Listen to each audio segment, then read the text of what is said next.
Shalom, shalom. Greetings to you all in the name of our Lord Jesus Christ, wherever you are. It's a blessed day that the Father has granted us, and we'll take this as a blessing. We'll take this as a blessing, not just anything, all right? And we are anything ordinary. We are presented.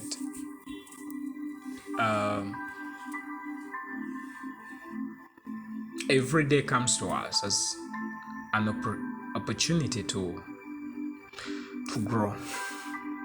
You can take it for granted or you can grow. And I've seen how many people do stay stagnant and they think it's God's will. God's will is for you to grow. And your growth is so important to you and to the world and to your mission and purpose. So when we do not grow, we are actually causing, we are causing terrible things to happen, because our growth means carrying out certain responsibilities and fulfilling the purpose of God and through us, and we are able to bring about salvation and help and support, and we make the world different, and we bring about the will of God coming to pass as we are heading towards the end of this age. So it's important then to grow, because all that cannot be done without growth. Growth is key, very important. But you can't grow without anything.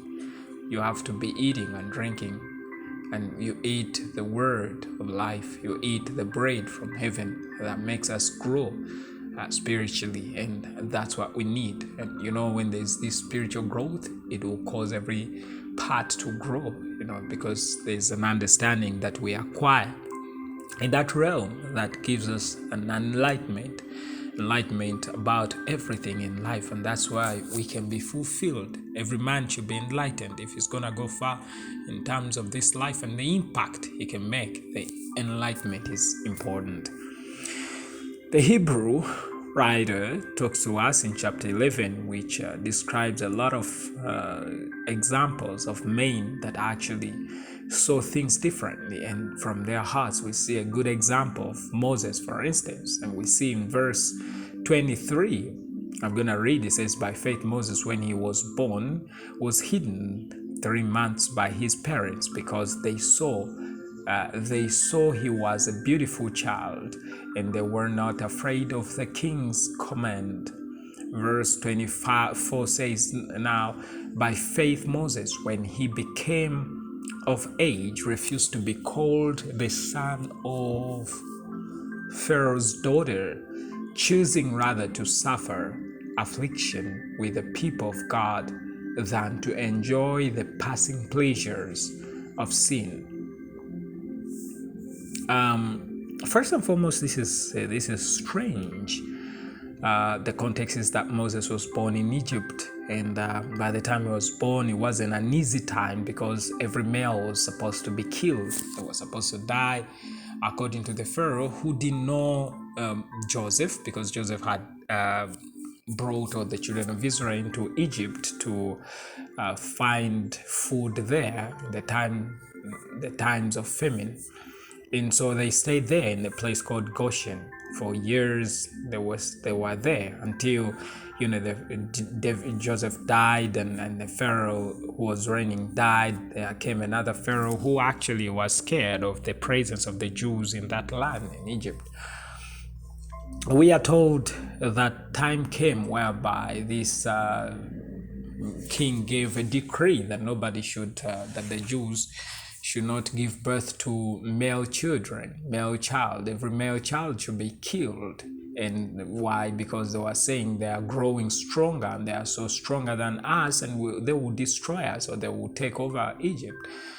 So in that time, instead of obeying the laws of the king, Moses was born in that very time, a very hard time, and some of these women who helped to midwives, who helped to give birth, they helped for Moses to be born. And of course, there were also other men and young men or male children that were born then and that were hidden. It wasn't easy again, because the follow-up of the soldiers in Egypt, the follow-up in that community to see whether it's been obeyed as the king decreed. And there was this consequence. The consequence was to die if you didn't obey the law that the king had established. So Moses was born, and then the story tells us that he was hidden for 3 months because you couldn't bring out the child out there. And of course the story will go, and the information will be leaked, and it will be known that there's a male child, and the soldiers will come and kill that child. So they hid the child into the waters in the river Nile, and they were hiding the child there for 3 months. And the Bible teaches us that this daughter of Pharaoh was going to that river to bathe there, and she perceived that there was a small bed of a baby ark, like in the form of an ark. So she realized the basket where the child was. She got close. She of course realized this is a Hebrew child, but she just loved the baby, and she took that baby for her child. And that's the story. So the child grew up in the palace because the daughter of Pharaoh, that's the princess, raised Moses. And also another miracle is that Miriam, the sister of Moses, was there because she was guarding the child. When she saw that the baby's been taken by the Pharaoh's daughter, she came close and she said, "Can I go and look for somebody who will help you to raise the child?" The Pharaoh's daughter said yes, and she went and spoke to the true mom, the real mom of Moses. That means the mama came and raised her child, actually with the help of the Pharaoh's daughter. And so it's a miracle, the way this child was born and the way the child was raised, and they were growing because God had a purpose. He wanted to set free the children of Israel. And the person who was to do it was Moses. So through Moses, it was to liberate Israel from the captivity at the hands of Pharaoh. So this is what we have read then. He says, 24, by faith Moses, when he became of age. So now here they are telling us after he grew, refused to be called the son of Pharaoh's daughter. So the son of Pharaoh's daughter was who? Was a princess. I mean, think about growing in the palace, and then you refuse to be called to associate yourself to Pharaoh's daughter. I mean, this was strange, and that's why I said this is so strange. How can you separate yourself or disassociate from, the idea of being what? Pharaoh's daughter. But this is how we do. There is a way we win over certain things. It's by disengaging, separating ourselves from certain things, from certain thoughts, from certain ideas, from certain convictions. And the moment we separate ourselves, and this is how Moses did it by faith. Moses, when he became of age, refused to be called the son of Pharaoh's daughter. So that's from the inside in his heart. He disengaged from this idea. He disengaged from these thoughts. He disengaged from this reality. And what happened? That is what happens. The moment you disengage from certain thoughts, pattern, for certain ideas, you are free. You are free, because when you associate with certain those, they will take over your life. They will guide you, they will lead you, they will lead you into a certain ditch. But if you disassociate, you disconnect, you disengage from those thoughts, it will bless you.